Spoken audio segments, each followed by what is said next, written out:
Okay, let's talk about the iPhone 15 Pro. Now I'll be referencing the 15 from time to time to reference how it's a bit different and whatnot, but for the most part, I'm going to be talking about the 15 Pro.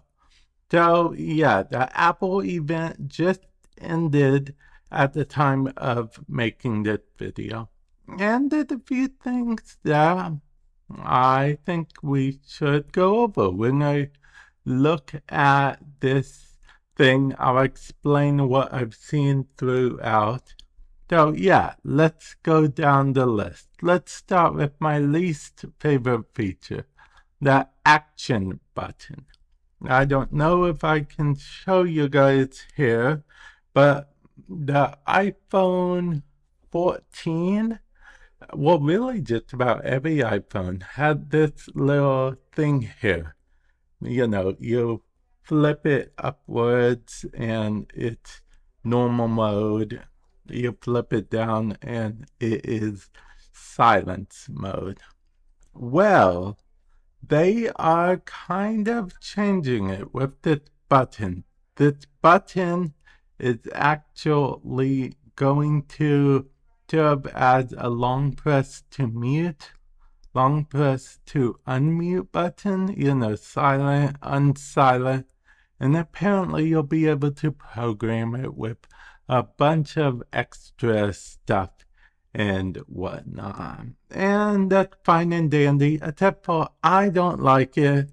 I feel like there's going to be a bunch of times where I accidentally press the button. That could not be the case at all, but I feel like that might be the case overall. I could be wrong. Let me know what you guys think, because I don't know.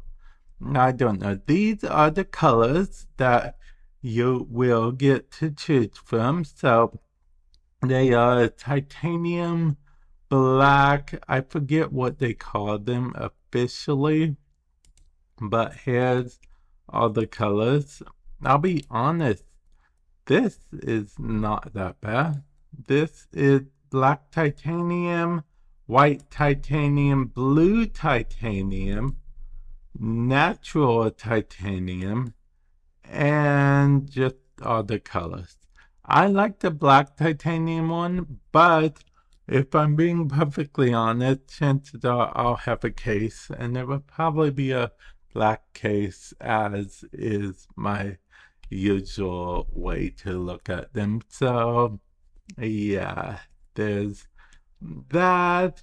They also technically, I guess, it's aluminum plating now. Again, I'll have a case, so they mentioned it's more durable, so that's good. I mean, eventually we'll get to a point where cases are just for show, so that's interesting.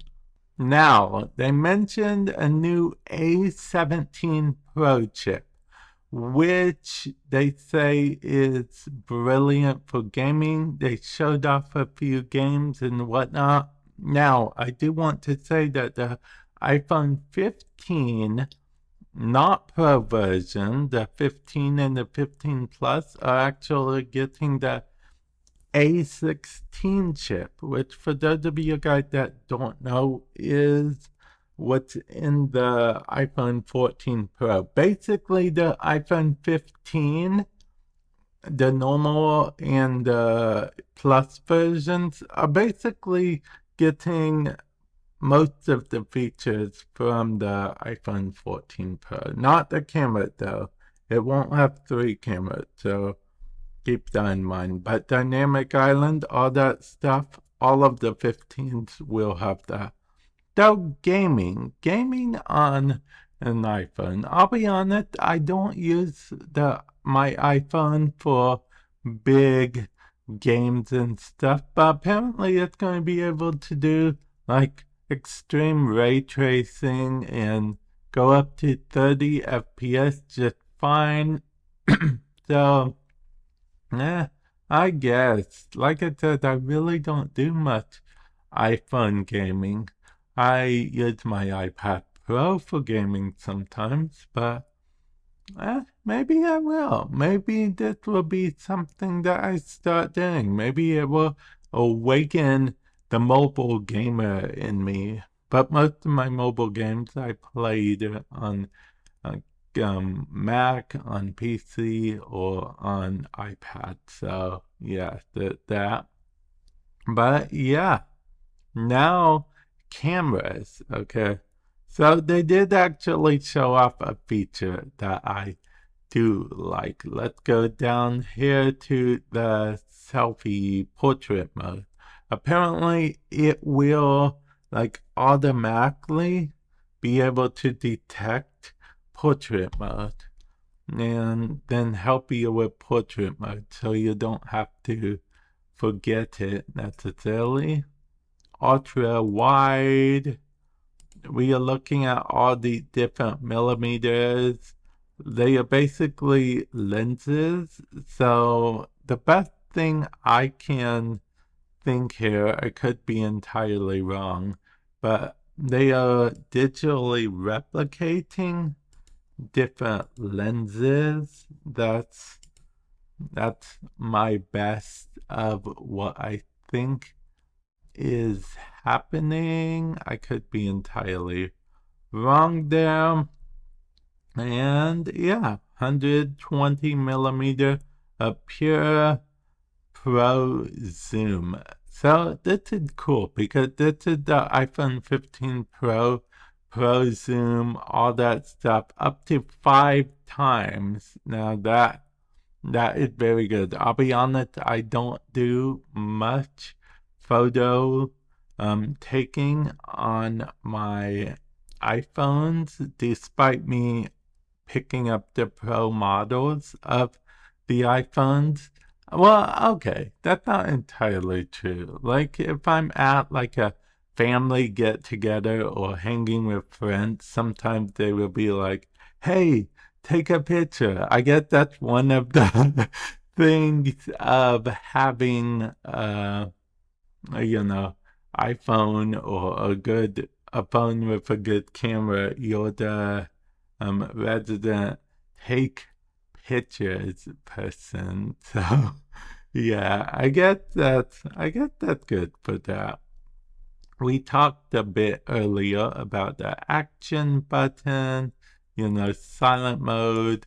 You'll be able to put focuses, different shortcuts. So the silent mode is going to apparently be a long press thing, but apparently you can will be able to set so when you press it, different things will happen. So I'll probably just keep it on silent mode unless I could do like a press 3 times, press 4 times type thing.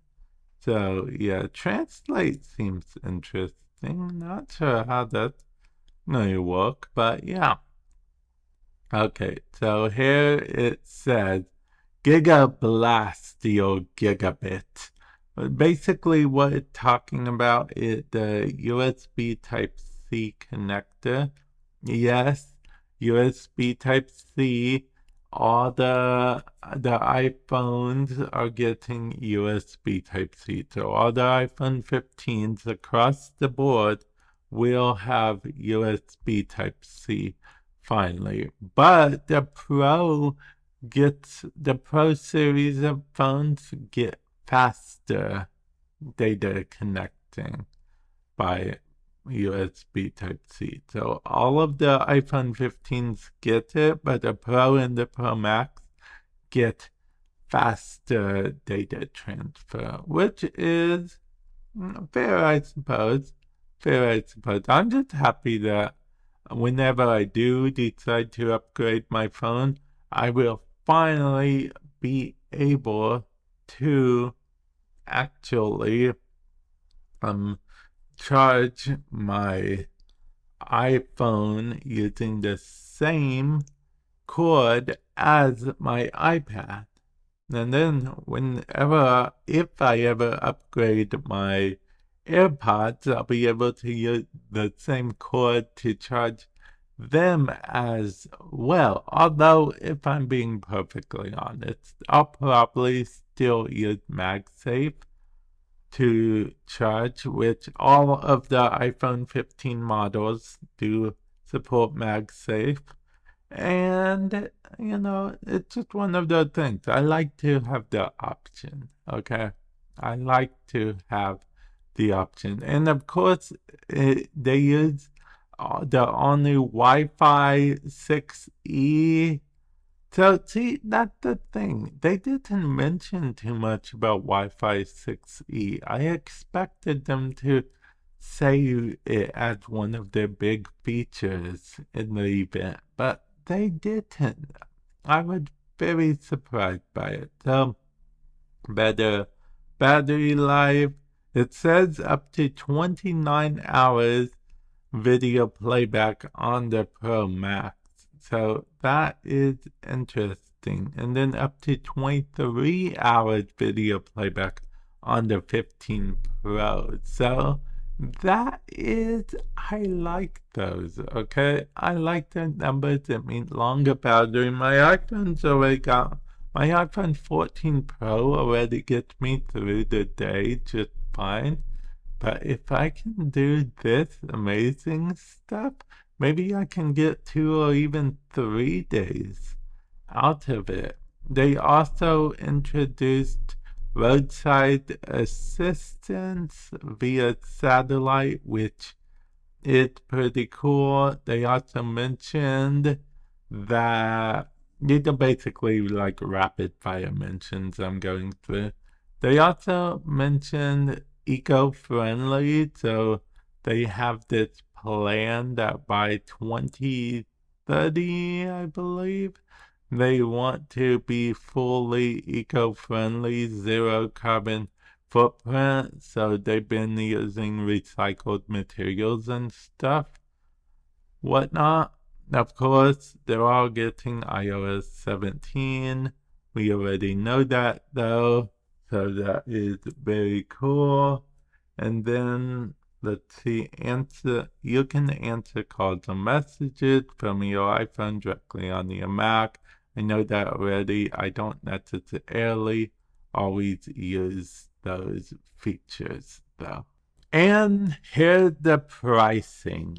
The iPhone 15 Pro starts at $999 and the iPhone 15 starts at $799. Of course, the iPhone 15 Pro had the A17 Pro chip. The iPhone 15 had the A16 Bionic chip. The Pro has the Pro camera system, the advanced dual camera system for the 15, and then the 15 has up to 26 hours of playback. The Pro has up to 29 hours of video playback. So that's a bit interesting. I just wanted to do a small comparison, I guess. This would be the iPhone 15 Pro Max, iPhone 15 Pro, and iPhone 15 respectively. Pro Max starting at $1,199, Pro starting at $999, and 15, the base 15 starting at $799. So that's a bit interesting there. Now, the Pro Max is 6.7 inches, the Pro is 6.1 inches, and the base is also 6.1 inches. So the Pro and the 15 actually share the same size for that. Now, what's interesting is the Pro and the Pro Max both have always-on display and promotion, of course, but the iPhone 15 does not even have always-on display. And then the action button, The Pro and the Pro Max have action buttons, but the regular 15 keeps it same whatnot. And I'm just going to go through this. Pause it if you want to see in detail, but I'm just going to go over some of the more things I find interesting, such as the fact that all models have dynamic island, so that is cool with that. The Pro Max does up to 5 times optical zoom. The Pro only does up to 3, and the base does 2 times. And all of them do roadside assistance, and it's interesting to see that the Pro Max up to 29 hours of video playback. The Pro has up to 23 hours, and the base has 20 hours of video playback. And this is what we're talking about with the transfer speeds. They all support 5G and Face ID, of course. They are all compatible with MagSafe. Now here's the capacity, okay? So it looks like with the Pro Max, you can get 256 gigabytes, 12 gigabytes, or 1 terabyte. With the Pro, you can get 128 gigabytes, 256 gigabytes, 512 gigabytes, or 1 terabyte. With the 15 base, you can only get 128 gigabytes, 256 gigabytes, or 512 gigabytes. So these two basically have most of the same options, except for the base model does not have a 1 terabyte option. So yeah, that's pretty much in line with everything I think. But yeah, let me know comment section below. Do you think you're gonna get a 15 Pro, 15 Pro Max, or 15 even? Or are you going to stick with your phone for a bit longer, like till next generation or whatnot? But yeah, let me know your thoughts, comment section below. And with that said, I will catch you guys in the future. Later.